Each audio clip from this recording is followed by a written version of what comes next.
What is up, guys? Your boy Tensei Kwam here. Yes, I am alive, alive and well, here on Marvel's Avengers. About to do a review of the Black Panther DLC. I'm not playing Black Panther because I already maxed him out, so I'm already trying to like max out other characters because I'm having a lot of fun in this game.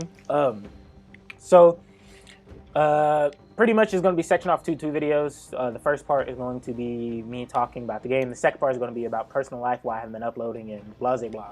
So I'm gonna go ahead and get started on what you guys are already here for, which is what the thoughts are on the Black Panther DLC for this game. So without further ado, go ahead and play the intro and we can segue right in.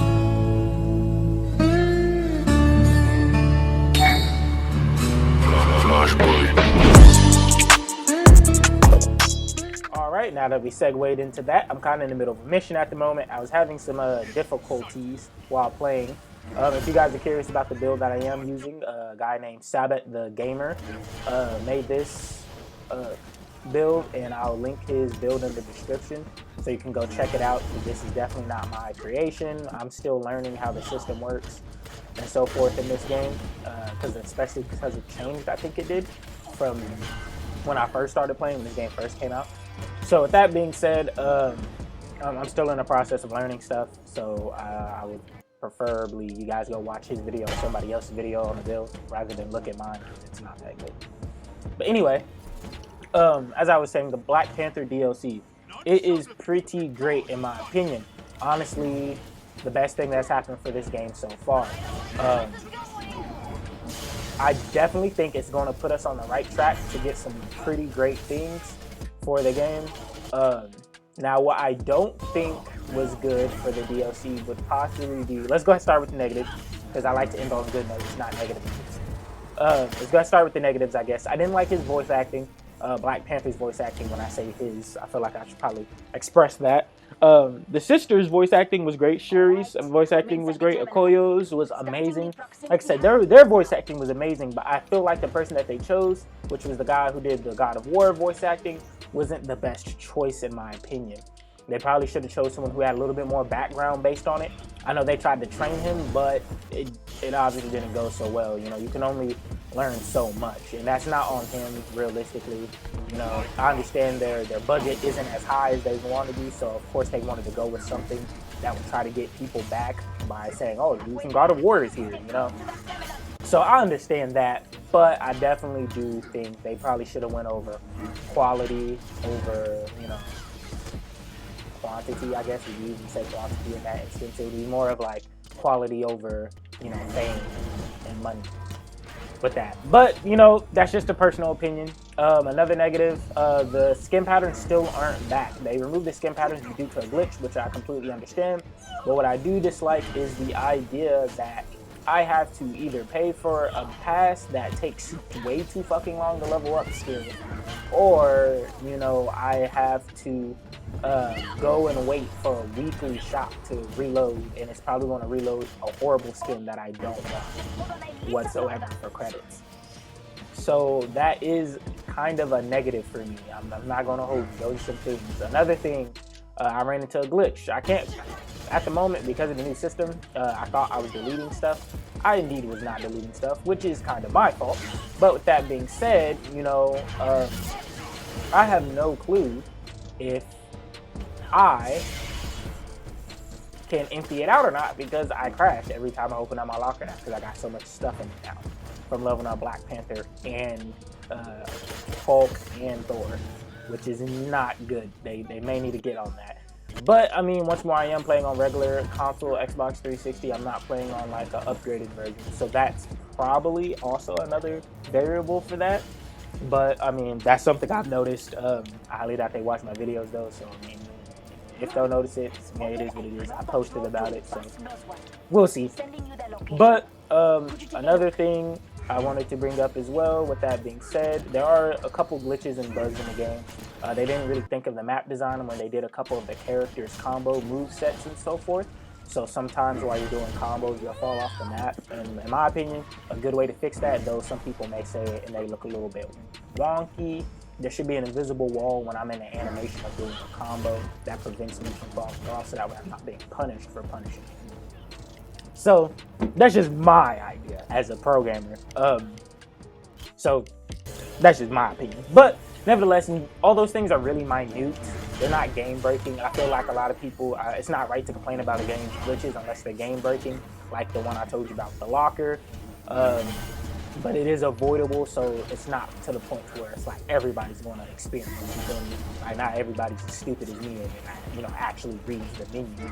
But but that being said, like that's something that should be probably patched soon. What's some other things that I noticed about the game that I think is still wrong or needs to be worked on or looked at due to the update? Honestly, I think that's just about it. I would say we can go on talking about the character nerfs or buffs that people are complaining about, like Thor. They say that he may or may not need a nerf and so forth. I don't think so, honestly, because the way how they're thinking is if it's a PvP game. The way how I see it is that PvE games have a lot more leeway to be a lot more broken and overpowered builds due to the fact that you're fighting NPCs. So my fun can be at the top of the ladder board, where PvE balancing should come into play is if characters are killing so many enemies that the other players aren't able to use their builds and have fun. I think that's when it comes to play. I say that from experience from playing a game called Warframe. There was a character in there called Ash who had an ability called Blade Storm back in the day. And one tap of a button, he would literally massacre, and I mean massacre, a whole room with no like sort of precedence, and everybody would literally just not get kills at all because he would be killing them so fast. That is a reasonable nerf to nerf a character off. This character, he has his drawbacks. As you see, it takes a while for me to charge up the hammer. It takes a while for me to get it back. There are ways to kind of avoid that, but that can be patched out, in my opinion, if you just want to really nerf him. But I don't think his abilities need to be changed or his damage value or anything. If anything, I feel like they should kind of keep the same pattern going with him, due to the fact that he's a really good character to play. But the issue is he's so good compared to the other ones that it's like, oh, why would I pick Captain America or Thor? Like, I'd rather just Captain America or Black Panther or anybody else. I'll just pick him. That's the same for him. Hawkeye. Black Panther actually does a crap ton of damage, so maybe him as well soon in the future. So it's stuff like that it's like, I feel like you shouldn't be trying to nerf.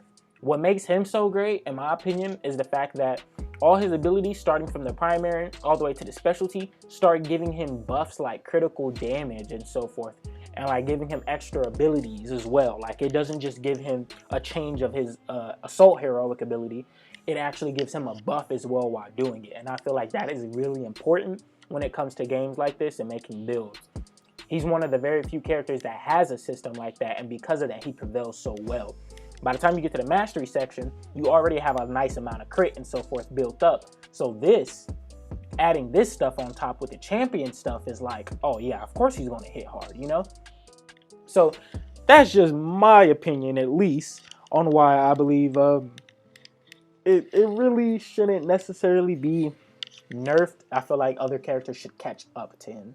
While I'm doing this, I might as well try to add this in.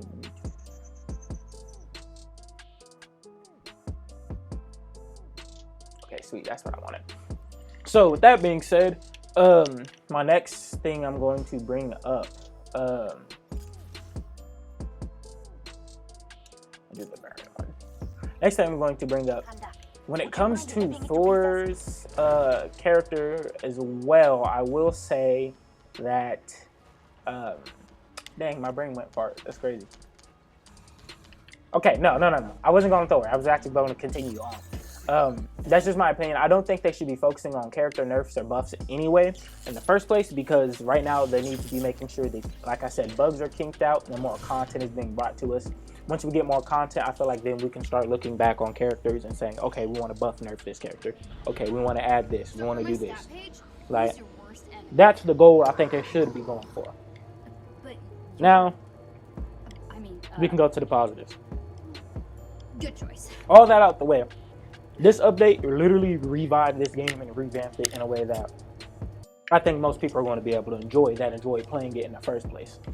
The characters still feel like they're the characters. They're enjoyable characters to play. When I play the Hulk right here, I actually feel like I'm the Hulk, running into large crowds of enemies, molly-whopping people. When I play Thor, I feel like Thor because I'm sat back from range, throwing a hammer repeatedly in order to kill enemies using lightning. That makes me feel like I'm playing Thor, like I'm actually Thor. When I play Captain America running around throwing a shield, I actually feel like Captain America. And they capture that very well, and they've always done that. And now with more content and more stuff to me to actually build for and look forward to, I definitely am enjoying that a lot. As we kind of see as well, there was also like a little thing where they were trying to do loadout system. That may or may not come. I mean, it's in the game, so I would assume that they're eventually going to do it.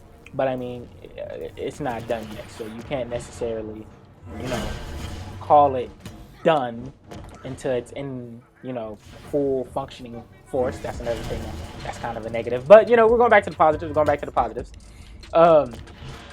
They have a loadout system on the way that's going to be fixed up so you can have multiple builds. The skins have definitely increased in quality, in my opinion, especially with Black Panthers. His skins were really great.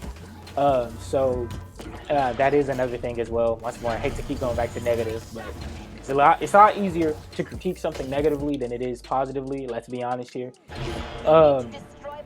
The prices for skins are a little too high. I have to pay $10 to $20 for a cosmetic. You should never have to pay that much for a cosmetic. A cosmetic should be maybe $2 to $5 at max. It doesn't affect my gameplay whatsoever. That's ridiculous in my opinion. But yeah, once more, that's opinions. But back to the positives. The missions itself are extremely fun. I like how they did the redesign of Wakanda. I'm in Wakanda at the moment. The chests look completely different. The puzzles are completely different. It's really nice. It's a nice new feeling to the game that Wakanda brings. Now missions actually have like some sort of variety to them. The champion system is really great. I can now focus on like bigger builds, stronger builds, which in PvE games that's really the main focus. Getting to be stronger, bigger, faster, all that good crap. But with that being said, those are the type of things that I definitely enjoy with this update so far. Like I said, Black Panther himself is very fun to play, just really annoyed by his voice lines. Honestly, the best way to put it is just try it for yourself. The story was amazing. I don't want to spoil too much. What was some other great highlights about this game that they did the update on? Like I said, the multi-pick was a great thing as well. Just those simple quality of life changes is what kind of put this game on a direction to where I could actually sit up and play and say, okay, yeah, I have hope for them to get this done correctly.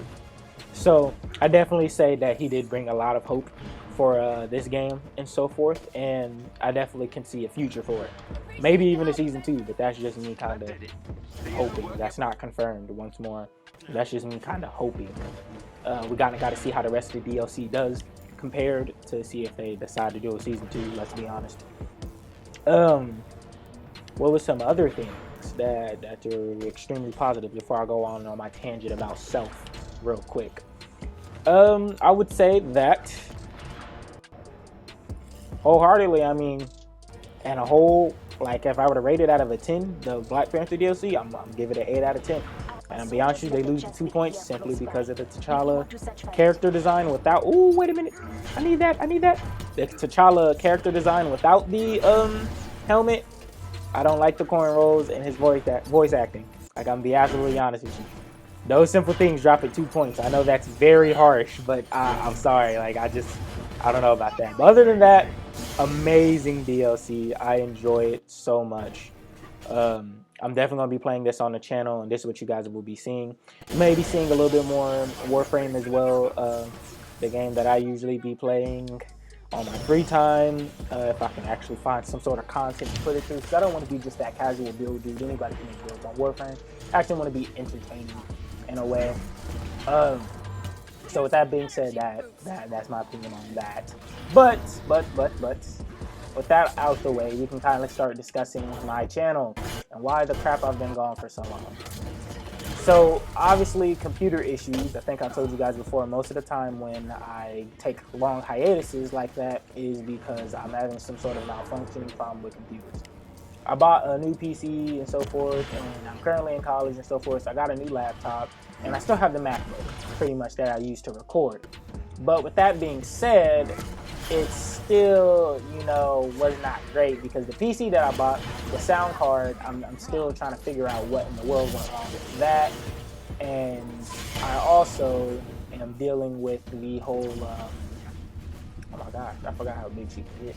I'm also still dealing with the whole, trying to get stuff to record properly. Like this video I've done 3 times now. Because I have to stream it and then screen record my stream on my computer. It's extremely bougie. I can't get a capture card set up yet. I've tried multiple times. I don't know how. I keep messing it up. But nevertheless, until then, you'll kind of see one video a week. Me returning to YouTube doesn't mean I'm making it a full-time. I'm not ever planning on going full-time.